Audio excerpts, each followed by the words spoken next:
ਭਾਰਤ ਦੀ ਵਿਕਾਸ ਦਰ ਮੁੱਦੇ ਮੂੰਹ ਹੈ। GDP 23.9% ਡਿੱਗੀ ਹੈ।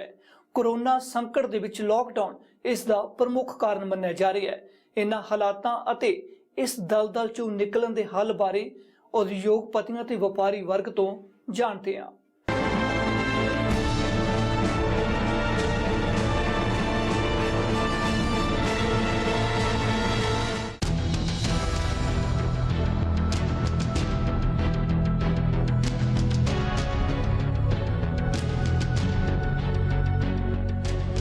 कोरोना संकट दे विच देश की अर्थव्यवस्था च चालू वित्ती साल 2020-21 की अप्रैल जून तिमाही च 23.9% की भारी गिरावट आई है। पहली तिमाही के सकल घरेलू उत्पाद GDP च भारी गिरावट विखी है, जिस दे लई वड्डा कारण लॉकडाउन मन्निया जा रहा है। ਹੁਣ ਜਦੋਂ ਤੁਸੀਂ ਕਿਸੇ ਐਕਟੀਵਿਟੀ ਦੇ ਵਿੱਚ ਬਾਰ-ਬਾਰ ਲੋਕਡਾਊਨ ਜਿਹੜਾ ਲੈ ਕੇ ਆਉਂਦੇ ਹੋ ਇਕਨੋਮਿਕ ਐਕਟੀਵਿਟੀ ਦੇ ਵਿੱਚ, ਉਹ ਇੱਕ ਬਹੁਤ ਹੀ ਡਿਜ਼ਾਸਟਰਸ ਜਿਹੜਾ ਕੰਮ ਹੈ, ਕਿਉਂਕਿ ਮੈਨੂਫੈਕਚਰਿੰਗ ਜਿੰਨੇ ਵੀ ਯੂਨਿਟਸ ਨੇ, ਚਾਹੇ ਉਹ ਸਮਾਲ ਸਕੇਲ ਹੈ ਚਾਹੇ ਉਹ ਲਾਰਜ ਸਕੇਲ ਹੈ, ਉਹ ਅਲਟੀਮੇਟਲੀ ਲੌਂਗ ਟਰਮ 'ਚ ਹਿੱਟ ਕਰਦੇ ਨੇ। ਕਿਉਂਕਿ ਤੁਸੀਂ ਅੱਜ ਮੈਨ ਪਾਵਰ ਜਿਹੜੀ ਹੈ, ਮੈਨ ਪਾਵਰ ਹੈ, ਕੋਲ ਹੈ, ਟਰੱਕਸ ਨੇ, ਹਰ ਚੀਜ਼ ਹੈ। ਇਕਨੋਮਿਕ ਦਾ ਜਿਹੜਾ ਪਹੀਆ ਹੈ ਉਹ ਚੱਲਣਾ ਚਾਹੀਦਾ, ਉਹ ਬਾਰ-ਬਾਰ ਬੰਦ ਨਹੀਂ ਹੋਣਾ ਚਾਹੀਦਾ। ਇਸ ਕਰਕੇ ਮੈਂ ਸਮਝਦਾ ਕਿ ਆਉਣ ਵਾਲੇ 3 ਜਾਂ 4 ਕੁਆਟਰ ਜਿਹੜੇ ਨੇ ਸਾਡੇ ਵਾਸਤੇ, ਅਗਲਾ ਸਾਲ ਵੀ ਜਿਹੜਾ ਹੈ ਉਹ ਇੱਕ ਗੰਭੀਰ ਜਿਹੜਾ ਫਾਈਨੈਂਸ਼ੀਅਲ ਕ੍ਰਾਈਸਿਸ ਦੇ ਵਿੱਚ ਹੈ। ਇਹਦਾ ਮੁੱਖ ਕਾਰਨ ਲੋਕਡਾਊਨ ਤੇ curfew due to coronavirus, ਜਿਹੜਾ ਕੰਮ ਸਾਰਾ ਬੈਡਲੀ ਇਫੈਕਟਡ ਹੈ ਪਿਛਲੇ 6 ਮਹੀਨਿਆਂ ਤੋਂ। ਜਿਸ ਦਿਨ ਇਹ ਥੋੜਾ ਲਾਈਨ ਤੇ ਤੁਰਨਾ ਸ਼ੁਰੂ ਹੋਇਆ, ਤੁਸੀਂ ਦੇਖਣਾ ਮੁੜ ਕੇ GDP ਸੁਧਰਨੀ ਸ਼ੁਰੂ ਹੋ ਜਾਏਗੀ। ਅੱਜ ਜੇ ਮੰਨ ਲਓ ਬੰਦਿਆਂ ਦੀ ਪਰਚੇਜ਼ਿੰਗ ਪਾਵਰ ਹੀ ਨਹੀਂ ਹੈ, ਜਦੋਂ ਪਰਚੇਜ਼ਿੰਗ ਪਾਵਰ ਕਿੱਥੋਂ ਆਏਗੀ? ਤਨਖਾਹਾਂ ਨਹੀਂ ਮਿਲ ਰਹੀਆਂ, ਇਨਕਮ ਦੇ ਸੋਰਸ ਖਤਮ ਹੋ ਗਏ।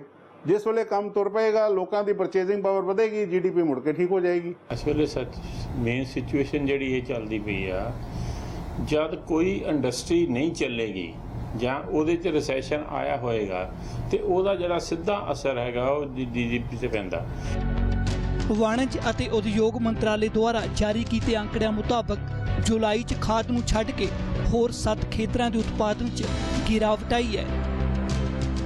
स्टील 16.5%, रिफाइनरी उत्पाद 13.9%, सीमेंट 13.5%, कुदरती गैस 10.2%, कोयला 5.7%, कच्चा तेल 4.9% ਅਤੇ ਬਿਜਲੀ 2.3%। GDP ਦਾ ਮੁੱਖ ਕਾਰਨ ਜਿਹੜਾ ਆਪਾਂ ਇਹ ਕਹਿ ਸਕਦੇ ਹਾਂ ਕਿ ਜਿਹੜੀ ਮੈਨੂਫੈਕਚਰਿੰਗ ਹੈ ਉਹ ਬੈਡਲੀ ਹਿੱਟ ਹੋ ਗਈ ਲੋਕਡਾਊਨ ਕਾਰਨ। ਤੁਸੀਂ ਦੇਖੋ ਇੰਡੀਆ ਦੀ ਇਕਨੋਮਿਕ ਐਕਟੀਵਿਟੀ ਜਿਹੜੀ ਹੈ ਉਹ ਲੋਕਡਾਊਨ ਤੋਂ ਪਹਿਲਾਂ ਵੀ ਜਿਹੜੀ ਇਕਨੋਮਿਕ ਐਕਟੀਵਿਟੀ ਸੀ ਉਹ ਕੋਈ ਏਡੀ ਵਧੀਆ ਨਹੀਂ ਸੀ। ਸੋ ਵੀ ਵਰ ਸਟਰਗਲਿੰਗ, ਅਸੀਂ ਚੱਲ ਰਹੇ ਸੀ, ਅਸੀਂ ਸੋਚ ਰਹੇ ਸੀ ਵੀ ਅਗਲਾ ਕੁਆਟਰ ਠੀਕ ਹੋਏਗਾ, ਅਗਲਾ ਹੋਏਗਾ। ਲੇਕਿਨ ਜਦੋਂ ਹੀ ਤੁਸੀਂ ਪੂਰੇ ਲੋਕਡਾਊਨ ਦੇ ਵਿੱਚ ਪੂਰੀ ਐਕਟੀਵਿਟੀ ਫਰੀਜ਼ ਕਰਤੀ, ਉਹਦਾ ਜਿਹੜਾ ਇਫੈਕਟ ਹੈ ਉਹ ਸਾਨੂੰ ਅੱਜ ਦਿਖ ਰਿਹਾ ਹੈ। ਉੱਥੇ ਹੀ ਦੂਜੇ ਪਾਸੇ ਜੁਲਾਈ 'ਚ ਖਾਦ ਦਾ ਉਤਪਾਦਨ 6.9% ਵਧਿਆ। ਜੁਲਾਈ 2019 'ਚ 8 ਬੁਨਿਆਦੀ ਉਦਯੋਗਾਂ ਦੇ ਉਤਪਾਦਨ 'ਚ 2.6% ਵਾਧਾ ਹੋਇਆ ਸੀ। GDP ਤਾਂ 2020-21 ਸ਼ੁਰੂ ਹੋਣ ਤੋਂ ਪਹਿਲੇ ਪਿਛਲੇ ਸਾਲ ਵਿੱਚ ਵੀ ਡਾਊਨ ਹੀ ਜਾ ਰਹੀ ਸੀ। 2021 ਵਿੱਚ ਲੋਕਡਾਊਨ ਲੱਗ ਗਿਆ। ਲੋਕਡਾਊਨ ਕਰਕੇ ਇੰਡਸਟਰੀ ਬੰਦ ਹੋ ਗਈ ਔਰ ਵਰਕਰ ਵੀ ਵਿਹਲੇ ਹੋ ਗਏ ਔਰ ਜਿਹੜੀ ਕਮਾਈ ਦਾ ਸਾਧਨ ਖਤਮ ਹੋ ਗਿਆ। ਔਰ ਕਿਸੇ ਵੀ ਕਮਾਈ ਦਾ ਸਾਧਨ ਖਤਮ ਹੋਣਾ ਦਾ ਮਤਲਬ GDP ਨੀਚੇ ਹੀ ਆਣਾ। ਬੰਦਾ ਵਿਹਲਾ ਬੈਠ ਕੇ ਖਾ ਰਿਹਾ ਔਰ ਉਹਦੇ ਕੋਲ ਆਮਦਨ ਦਾ ਸਾਧਨ ਕੋਈ ਨਹੀਂ, ਮਤਲਬ GDP ਤਾਂ ਨੀਚੇ ਜਾਏਗੀ। ਹੁਣ ਜੇ ਲੋਕਡਾਊਨ ਖੁੱਲ੍ਹ ਵੀ ਗਿਆ, ਜਿਹੜਾ ਕੰਜ਼ਿਊਮਰ ਕੋਲ ਪੈਸਾ ਹੈ ਨਹੀਂ ਕੋਈ ਵੀ ਚੀਜ਼ ਖਰੀਦਣ ਵਾਸਤੇ, ਬਾਜ਼ਾਰ ਖੁੱਲ੍ਹਾ ਲੇਕਿਨ ਕਸਟਮਰ ਨਹੀਂ ਹੈ, ਉਹਨਾਂ GDP ਹੋਰ ਨੀਚੇ ਜਾ ਰਹੀ ਹੈ। ਵੱਖ-ਵੱਖ ਰੇਟਿੰਗ ਏਜੰਸੀਆਂ ਤੇ ਇੰਡਸਟਰੀ ਦੇ ਜਾਣਕਾਰਾਂ ਨੇ ਪਹਿਲੀ ਤਿਮਾਹੀ 'ਚ GDP 'ਚ ਗਿਰਾਵਟ ਆਉਣ ਦੇ ਅਨੁਮਾਨ ਦਿੱਤੇ ਸਨ। ਇਸ ਦੇ ਸਾਫ਼ ਤੌਰ ਤੇ ਕਾਰਨ ਦੱਸੇ ਗਏ ਕਿ ਕੋਰੋਨਾ ਵਾਇਰਸ ਅਤੇ ਉਸ ਨੂੰ ਰੋਕਣ ਦੇ ਲਈ ਲਾਏ ਲੋਕਡਾਊਨ ਦੇ ਚੱਲਦਿਆਂ ਉਦਯੋਗਿਕ ਉਤਪਾਦਨ ਡਿੱਗਿਆ ਹੈ। ਇੰਡਸਟਰੀ ਦੇ ਉੱਤੇ ਤਾਂ ਦੇਖੋ ਸਰਕਾਰ ਨੇ ਤਾਂ ਇੰਡਸਟਰੀ ਦਾ ਸੋਚਿਆ ਤਾਂ ਇਹ ਵੀ ਇੰਡਸਟਰੀ ਨੂੰ ਲੋਨ ਦਿੱਤਾ ਜਾਵੇ, ਕਰਜ਼ਾਈ ਨੂੰ ਹੋਰ ਕਰਜ਼ਾਈ ਕਰਤਾ ਜਾਵੇ।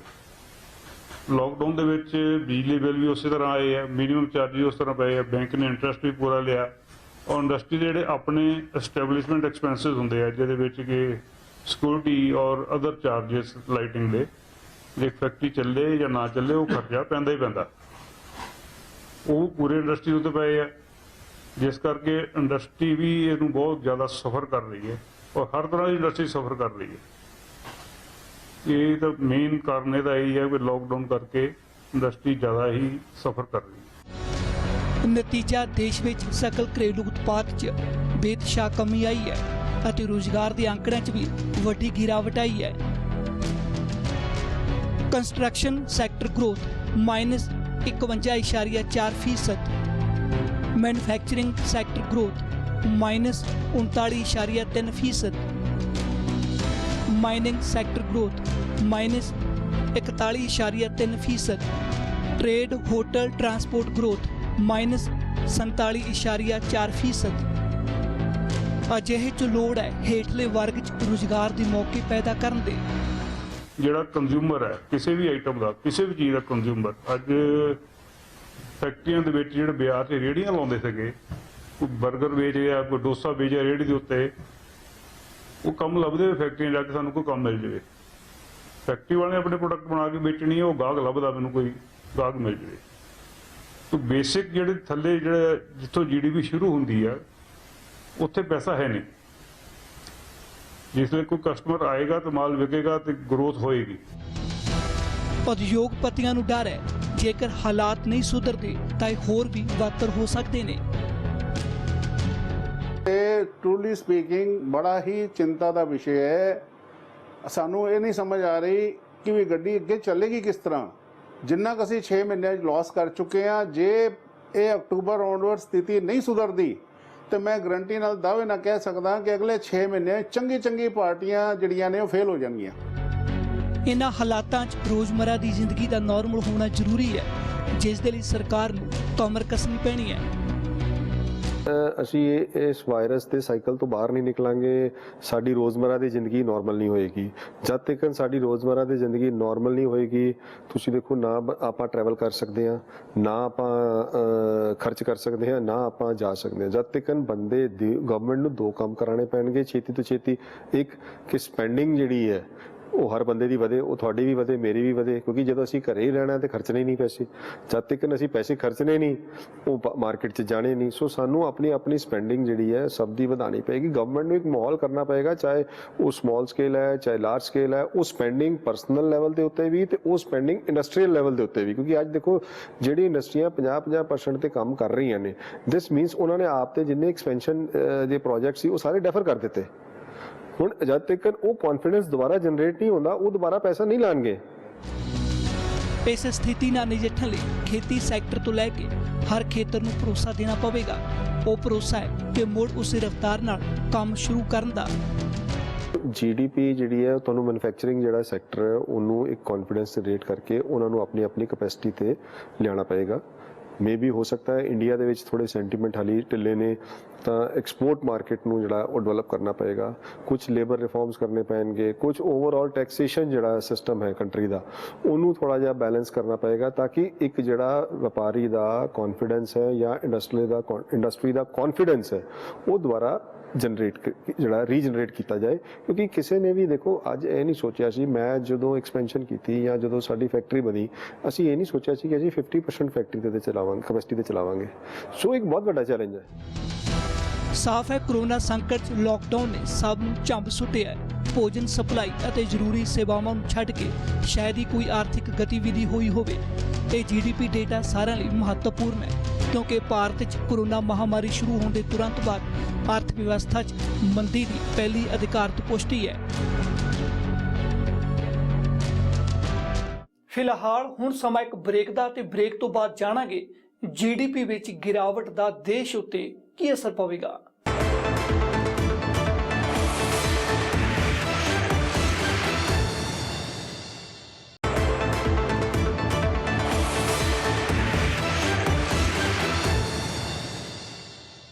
ਭਾਰਤ ਵਿੱਚ ਨੈਗੇਟਿਵ GDP ਦਾ ਕੀ ਅਸਰ ਹੋ ਸਕਦਾ ਹੈ? ਕੀ ਭਾਰਤ ਕਰਜ਼ ਸੰਕਟ ਵਿੱਚ ਫਸੇਗਾ?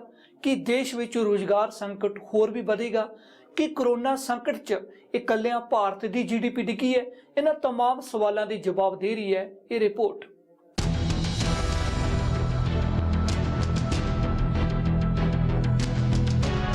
ਇਕਨੋਮੀ ਤੇ ਤਿੰਨ ਬੁਰੀ ਖਬਰ। -23.9% GDP ਵਿਕਾਸ ਦਰ, 1 ਕਰੋੜ 99 ਲੱਖ ਰੁਜ਼ਗਾਰ 'ਚ ਕਟੌਤੀ, 10% ਭਾਰਤ ਤੇ ਕਰਜ਼ ਵਧੇਗਾ। ਸਭ ਤੋਂ ਪਹਿਲਾਂ ਗੱਲ GDP ਦੇ ਅੰਕੜਿਆਂ ਦੀ। -23.9% ਦੀ ਗਿਰਾਵਟ ਨਾਲ 40 ਸਾਲ 'ਚ ਪਹਿਲਾ ਮੌਕਾ ਹੈ ਜਦੋਂ GDP ਵਿਕਾਸ ਦਰ ਨੈਗੇਟਿਵ 'ਚ ਚੱਲ ਗਈ ਹੈ। ਹੁਣ ਇਸ ਦਾ ਅਸਰ ਵੀ ਜਾਣ ਲਓ। GDP ਡਿੱਗਣ ਨਾਲ ਪ੍ਰਤੀ ਵਿਅਕਤੀ ਆਮਦਨੀ ਘੱਟ ਹੋਵੇਗੀ, ਲੋਕ ਖਰਚ ਘੱਟ ਕਰਨਗੇ ਤਾਂ ਬਾਜ਼ਾਰ 'ਚ ਮੰਗ ਘੱਟ ਹੋਵੇਗੀ।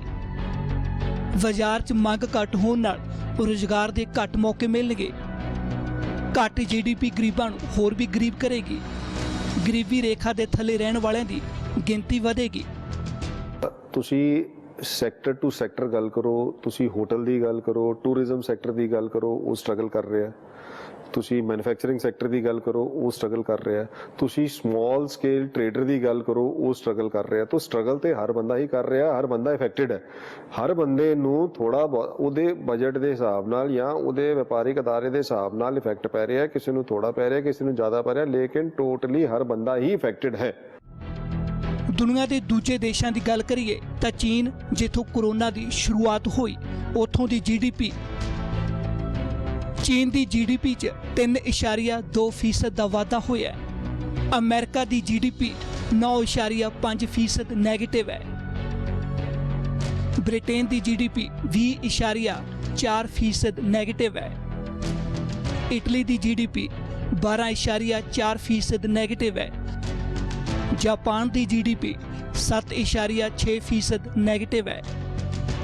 ਫਰਾਂਸ ਦੀ GDP 13.8% ਨੈਗੇਟਿਵ ਹੈ। ਕੈਨੇਡਾ ਦੀ GDP 12 ਨੈਗੇਟਿਵ ਹੈ। ਜਰਮਨੀ ਦੀ GDP 10% ਨੈਗੇਟਿਵ ਹੈ। ਭਾਰਤ ਦੀ GDP -23.9% ਜੋ ਵੀ ਨੈਗੇਟਿਵ ਹੈ।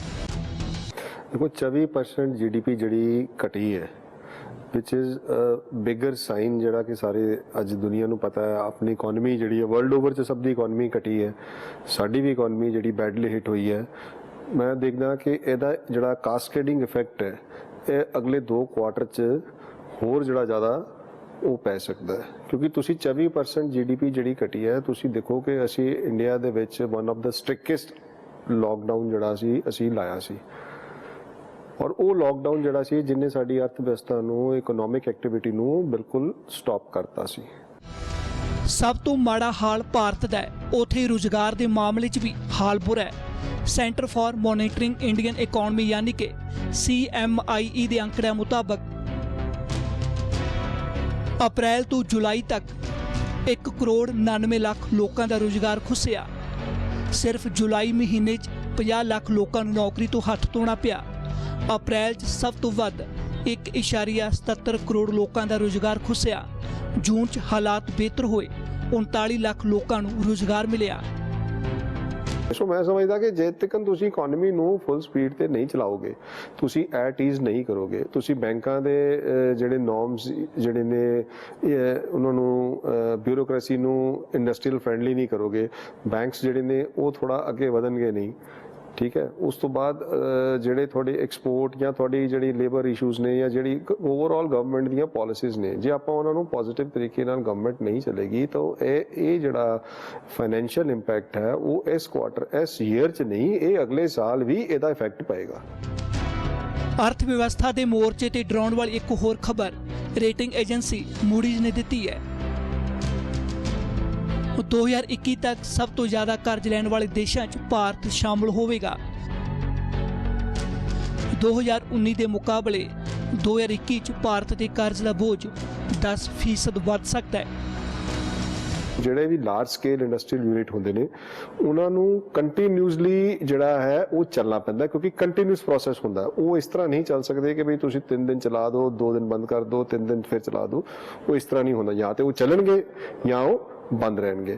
ਹੁਣ ਤੁਸੀਂ ਦੇਖੋ ਅੱਜ ਇਕਨੋਮਿਕ ਜਿਹੜੀ ਸਾਡੀ ਕੰਟਰੀ ਦੀ ਇਕਨੋਮੀ ਚੱਲ ਰਹੀ ਹੈ ਉਹਦੇ ਵਿੱਚ ਤੁਸੀਂ ਦੇਖੋ ਚਾਹੇ ਕਾਰਾਂ ਨੇ ਉਹ ਨਹੀਂ ਵਿਕ ਰਹੀਆਂ, ਵਾਹੀਕਲ ਸੇਲ ਦੇਖ ਲਓ ਉਹ ਵੀ ਘਟੀ ਪਈ ਹੈ, ਸਕੂਟਰ ਸੇਲਸ ਵੇਖ ਲਓ ਉਹ ਵੀ ਘਟੀ ਪਈ ਹੈ, ਈਵਨ ਕਿ ਤੁਸੀਂ ਟੈਲੀਫੋਨ ਦੇ ਸਬਸਕ੍ਰਾਈਬਰ ਦੇਖ ਲਓਗੇ ਉਹ ਵੀ ਹੀ ਘਟੇ ਨੇ।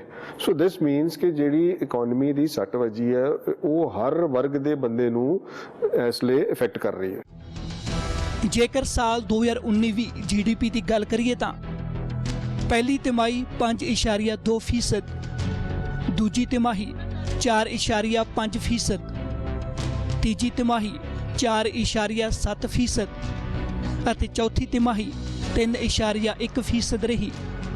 ਸਾਫ਼ ਹੈ ਹਾਲਤ ਬਹੁਤੀ ਚੰਗੀ ਨਹੀਂ ਸੀ। ਜੇਕਰ ਆਖਰੀ ਕੁਆਟਰ ਦੀ ਗੱਲ ਕਰੀਏ ਤਾਂ ਇਹ 3.1% ਸੀ ਜੋ ਹੁਣ ਸਿੱਧੇ 24% ਤੇ ਆ ਗਈ ਹੈ। ਜੇਕਰ ਪਿਛਲੇ 5 ਸਾਲ 'ਚ GDP ਦੀ ਗੱਲ ਕਰੀਏ ਤਾਂ ਸਾਲ 2015-16 8%, ਸਾਲ 2016-17 8.2%, ਸਾਲ 2017-18 7.2%, ਸਾਲ 2018-19 6.1%, ਸਾਲ 2019-20 4.2%। ਅੰਕੜਿਆਂ ਮੁਤਾਬਕ ਲਗਾਤਾਰ ਗਿਰਾਵਟ ਆ ਰਹੀ ਹੈ। ਸਿਰਫ ਇੱਕ ਅੰਕੜੇ ਨੂੰ ਛੱਡ ਕੇ ਇੱਕ ਪਾਸੇ ਕਰੋਨਾ ਤੇ ਦੂਜੇ ਪਾਸੇ ਬਾਰਡਰ ਤੇ ਚੀਨ ਨਾਲ ਵੱਧ ਰਿਹਾ ਤਣਾਅ ਦੇ ਵਿੱਚ ਅਰਥ ਵਿਵਸਥਾ ਦੇ ਅੰਕੜੇ ਸਰਕਾਰ ਦੀਆਂ ਮੁਸੀਬਤਾਂ ਹੋਰ ਵਧਾਉਣਗੇ।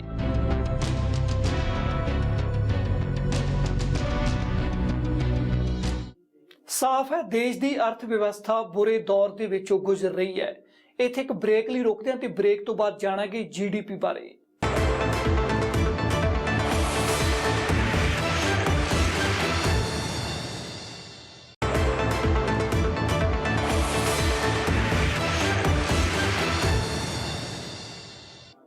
ਆਖਿਰ GDP ਹੈ ਕੀ? ਇਸ ਦੀ ਗਿਣਤੀ ਕਿਵੇਂ ਹੁੰਦੀ ਹੈ? ਇਸ ਦੇ ਅੰਕੜਿਆਂ ਦੀ ਖੇਡ ਕੀ ਹੈ?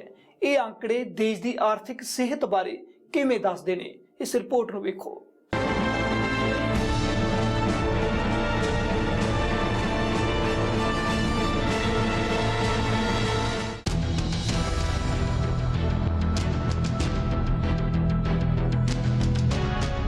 GDP ਦੇ ਅੰਕੜੇ ਜਾਰੀ ਕਰ ਦਿੱਤੇ ਗਏ ਨੇ। ਪੂਰੇ ਦੇਸ਼ ਦੀਆਂ ਨਜ਼ਰਾਂ ਇਸ ਤੇ ਲੱਗੀਆਂ ਹੋਈਆਂ ਸਨ। ਕਰੋਨਾ ਕਾਲ 'ਚ ਪਹਿਲੀ ਵਾਰ ਹੈ ਜਦੋਂ GDP ਦੇ ਅੰਕੜੇ ਜਾਰੀ ਕੀਤੇ ਗਏ ਨੇ। GDP ਹੁੰਦੀ ਕੀ ਹੈ ਅਤੇ ਇਸ ਦੀ ਗਿਣਤੀ ਕਿਵੇਂ ਹੁੰਦੀ ਹੈ? ਇੱਕ ਦੇਸ਼ ਵਿੱਚ ਨਿਰਧਾਰਿਤ ਸਮੇਂ 'ਚ ਵਸਤੂਆਂ ਦੇ ਉਤਪਾਦਨ ਅਤੇ ਸੇਵਾਵਾਂ ਦਾ ਜੋ ਪੂਰਾ ਮੁੱਲ ਹੁੰਦਾ ਹੈ ਉਸ ਨੂੰ GDP ਕਹਿੰਦੇ ਨੇ। ਸਕਲ ਘਰੇਲੂ ਉਤਪਾਦ GDP ਦੇਸ਼ ਦੇ ਉਤਪਾਦ ਦੇ ਮੁੱਲ ਦਾ ਟੋਟਲ ਹੁੰਦਾ ਹੈ। GDP ਤੋਂ ਹੀ ਦੇਸ਼ ਦੀ ਅਰਥ ਵਿਵਸਥਾ ਦੀ ਸਿਹਤ ਦਾ ਪਤਾ ਚੱਲਦਾ ਹੈ। GDP ਦੀ ਗਿਣਤੀ ਅਮੂਮਨ ਹਰ ਸਾਲ ਹੁੰਦੀ ਹੈ, ਪਰ ਸਾਡੇ ਦੇਸ਼ 'ਚ ਹਰ 3 ਮਹੀਨੇ 'ਚ GDP ਦੀ ਗਣਨਾ ਕੀਤੀ ਜਾਂਦੀ ਹੈ। GDP ਦੋ ਤਰ੍ਹਾਂ ਦੀ ਹੁੰਦੀ ਹੈ, ਨੋਮੀਨਲ GDP, ਰੀਅਲ GDP। ਜੇਕਰ ਨੋਮੀਨਲ GDP ਦੀ ਗੱਲ ਕਰੀਏ ਤਾਂ ਨੋਮੀਨਲ GDP ਉਹ ਹੁੰਦੀ ਹੈ ਜਿਸ ਵਿੱਚ ਸਾਡੇ ਦੇਸ਼ ਦੇ ਕੁੱਲ ਉਤਪਾਦਨ ਅਤੇ ਸੇਵਾਵਾਂ ਦੇ ਮੁੱਲ ਦਾ ਟੋਟਲ ਹੁੰਦਾ ਹੈ। ਪਰ ਰੀਅਲ GDP 'ਚ ਅਸੀਂ ਮਹਿੰਗਾਈ ਨੂੰ ਵੀ ਸ਼ਾਮਲ ਕਰਦੇ ਹਾਂ, ਜਿਸ ਨਾਲ ਇਹ ਨੋਮੀਨਲ ਤੋਂ ਥੋੜੀ ਵੱਖਰੀ ਹੁੰਦੀ ਹੈ। ਮੰਨ ਲਓ ਕਿਸੇ ਵੀ ਵਸਤੂ ਦੇ ਉਤਪਾਦਨ 'ਚ 10 ਰੁਪਏ ਦਾ ਵਾਧਾ ਹੋਇਆ ਹੈ ਅਤੇ ਮਹਿੰਗਾਈ 4% ਵਧੀ ਹੈ ਤਾਂ ਉਸ ਵਸਤੂ ਦੇ ਮੁੱਲ 'ਚ 6% ਦਾ ਵਾਧਾ ਹੋਵੇਗਾ। ਇਹ ਰੀਅਲ GDP ਹੈ। ਸਾਡੇ ਦੇਸ਼ ਵਿੱਚ ਹਰ 3 ਮਹੀਨੇ 'ਚ ਯਾਨੀ ਕਿ ਤਿਮਾਹੀ GDP ਦੇ ਜੋ ਅੰਕੜੇ ਜਾਰੀ ਕੀਤੇ ਜਾਂਦੇ ਨੇ ਉਹ ਰੀਅਲ GDP ਦੇ ਹੁੰਦੇ ਨੇ। IMF ਯਾਨੀ ਕਿ ਇੰਟਰਨੈਸ਼ਨਲ ਮੋਨੇਟਰੀ ਫੰਡ ਅੰਤਰਰਾਸ਼ਟਰੀ ਮੁਦਰਾ ਕੋਸ਼ ਦੇ ਅੰਕੜਿਆਂ ਮੁਤਾਬਕ 2019 'ਚ ਸਾਡੇ ਦੇਸ਼ ਦੀ GDP ਨੋਮੀਨਲ ਕੀਮਤਾਂ ਤੇ 2.972 ਅਰਬ ਡਾਲਰ ਸੀ। ਦੁਨੀਆ ਦੀ ਕੁੱਲ GDP 'ਚ ਭਾਰਤ ਦਾ ਹਿੱਸਾ 3.36% ਹੈ। ਭਾਰਤ ਦੀ ਰੀਅਲ GDP 2011-12 ਦੀਆਂ ਸਥਿਰ ਕੀਮਤਾਂ ਤੇ 140.78 ਲੱਖ ਕਰੋੜ ਰੁਪਏ ਸੀ। GDP ਦੇ ਅੰਕੜਿਆਂ ਦਾ ਸਭ ਤੋਂ ਜ਼ਿਆਦਾ ਅਸਰ ਦੇਸ਼ ਦੀ ਆਮ ਜਨਤਾ ਤੇ ਪੈਂਦਾ ਹੈ। ਸਾਡੇ ਦੇਸ਼ 'ਚ ਆਰਥਿਕ ਅਸਮਾਨਤਾ ਬਹੁਤ ਜ਼ਿਆਦਾ ਹੈ। ਜੇਕਰ GDP ਦੀ ਰਫ਼ਤਾਰ ਸੁਸਤ ਹੁੰਦੀ ਹੈ ਤਾਂ ਉਸ ਦਾ ਸਭ ਤੋਂ ਜ਼ਿਆਦਾ ਅਸਰ ਸਭ ਤੋਂ ਜ਼ਿਆਦਾ ਹੇਠਲਾ ਤਬਕਾ ਯਾਨੀ ਕਿ ਗਰੀਬ ਲੋਕਾਂ ਤੇ ਪੈਂਦਾ ਹੈ ਅਤੇ ਉਹਨਾਂ ਦੇ ਗਰੀਬੀ ਰੇਖਾ ਤੋਂ ਹੇਠਾਂ ਜਾਣ ਦਾ ਖਤਰਾ ਹੋਰ ਵੀ ਵੱਧ ਜਾਂਦਾ ਹੈ। ਜੇਕਰ ਵਿੱਤੀ ਸਾਲ 2018-19 'ਚ ਪ੍ਰਤੀ ਵਿਅਕਤੀ ਮਾਸਿਕ ਆਮਦਨ 10,534 ਰੁਪਏ ਸੀ ਜੇਕਰ ਸਾਲਾਨਾ 5% GDP ਵਧਦੀ ਹੈ। ਵਿੱਤੀ ਸਾਲ 2019-20 'ਚ ਸਾਲਾਨਾ ਪ੍ਰਤੀ ਵਿਅਕਤੀ ਮਾਸਿਕ ਆਮਦਨ ਸਿਰਫ 526 ਰੁਪਏ ਵਧੀ। Book system of national accounts 1993 'ਚ GDP ਮਾਪਣ ਦਾ ਅੰਤਰਰਾਸ਼ਟਰੀ ਮਾਪਦੰਡ ਤੈਅ ਕੀਤਾ ਗਿਆ। ਇਸ ਨੂੰ SNA 93 ਕਿਹਾ ਜਾਂਦਾ ਹੈ। ਇਸ ਨੂੰ ਤੈਅ ਕੀਤਾ ਹੈ ਅੰਤਰਰਾਸ਼ਟਰੀ ਮੁਦਰਾ ਕੋਸ਼ IMF, ਯੂਰਪੀ ਸੰਘ, ਆਰਥਿਕ ਸਹਿਯੋਗ ਤੇ ਵਿਕਾਸ ਸੰਗਠਨ ਯਾਨੀ ਕਿ OECD, ਸੰਯੁਕਤ ਰਾਸ਼ਟਰ ਅਤੇ ਵਰਲਡ ਬੈਂਕ। ਇਹਨਾਂ ਦੇ ਪ੍ਰਤੀਨਿਧੀਆਂ ਨੇ ਮਿਲ ਕੇ ਇਸ ਨੂੰ ਤਿਆਰ ਕੀਤਾ ਹੈ। ਖੇਤੀ, ਉਦਯੋਗ ਅਤੇ ਸੇਵਾ ਖੇਤਰ ਇਹ ਤਿੰਨ ਅਹਿਮ ਹਿੱਸੇ ਨੇ ਜੋ ਭਾਰਤ 'ਚ GDP 'ਚ ਅਹਿਮ ਭੂਮਿਕਾ ਨਿਭਾਉਂਦੇ ਨੇ। ਇਹਨਾਂ ਦੇ ਆਧਾਰ ਤੇ ਹੀ GDP ਦੀ ਗਣਨਾ ਕੀਤੀ ਜਾਂਦੀ ਹੈ। ਇਸੇ ਦੇ ਅਨੁਸਾਰ ਸਾਡੇ ਦੇਸ਼ 'ਚ ਜਿੰਨਾ ਵੀ ਉਤਪਾਦਨ ਹੁੰਦਾ ਹੈ, ਜਿੰਨਾ ਵੀ ਪੈਸਾ ਆਉਂਦਾ ਹੈ, ਉਹਨਾਂ ਉਤਪਾਦਨ ਤੋਂ ਜਿੰਨਾ ਪੈਸਾ ਜਨਰੇਟ ਹੁੰਦਾ ਹੈ, ਸਰਕਾਰ ਦੇਸ਼ 'ਚ ਵਿਕਾਸ ਕਾਰਜਾਂ ਉੱਤੇ ਜਿੰਨਾ ਵੀ ਪੈਸਾ ਖਰਚ ਕਰਦੀ ਹੈ, ਉਹਨਾਂ ਸਾਰੇ ਪੈਸਿਆਂ ਨੂੰ ਇੱਕ ਸਾਥ ਜੋੜ ਦਿੱਤਾ ਜਾਂਦਾ ਹੈ। ਇੱਥੇ ਇੱਕ ਚੀਜ਼ ਹੋਰ ਵੀ ਕੀਤੀ ਜਾਂਦੀ ਹੈ ਕਿ ਜਿੰਨਾ ਵੀ ਅਸੀਂ ਐਕਸਪੋਰਟ ਕਰਦੇ ਹਾਂ ਉਹ ਵੀ ਜੋੜਿਆ ਜਾਂਦਾ ਹੈ। ਉਸ ਤੋਂ ਇਲਾਵਾ ਜਿੰਨਾ ਅਸੀਂ ਇੰਪੋਰਟ ਕਰਦੇ ਹਾਂ ਉਸ ਵਿੱਚੋਂ ਉਸ ਨੂੰ ਘਟਾ ਦਿੱਤਾ ਜਾਂਦਾ ਹੈ। ਉਹ ਇੱਕ ਅੰਕੜਾ ਰੱਖ ਲਿਆ ਜਾਂਦਾ ਹੈ। ਹੁਣ ਜੋ ਸਾਡੇ ਦੇਸ਼ 'ਚ ਉਤਪਾਦਨ ਹੋਇਆ ਹੈ, ਸਰਕਾਰ ਨੇ ਜੋ ਖਰਚ ਕੀਤਾ ਹੈ, ਐਕਸਪੋਰਟ ਅਤੇ ਇੰਪੋਰਟ ਬਾਅਦ ਜੋ ਵੀ ਖਰਚਾ ਹੋਇਆ ਹੈ, ਇਸ ਸਾਰੇ ਨੂੰ ਜੋੜ ਦਿੱਤਾ ਜਾਂਦਾ ਹੈ। ਇਹ ਕੁੱਲ ਜੋ ਆਮਦਨੀ ਹੁੰਦੀ ਹੈ ਉਹ GDP ਹੈ। ਜਦੋਂ GDP 'ਚ ਰਾਸ਼ਟਰੀ ਜਨਸੰਖਿਆ ਦੇ ਨਾਲ ਭਾਗ ਕਰ ਦਿੱਤਾ ਜਾਂਦਾ ਹੈ ਤਾਂ ਪ੍ਰਤੀ ਵਿਅਕਤੀ GDP ਨਿਕਲ ਆਉਂਦੀ ਹੈ।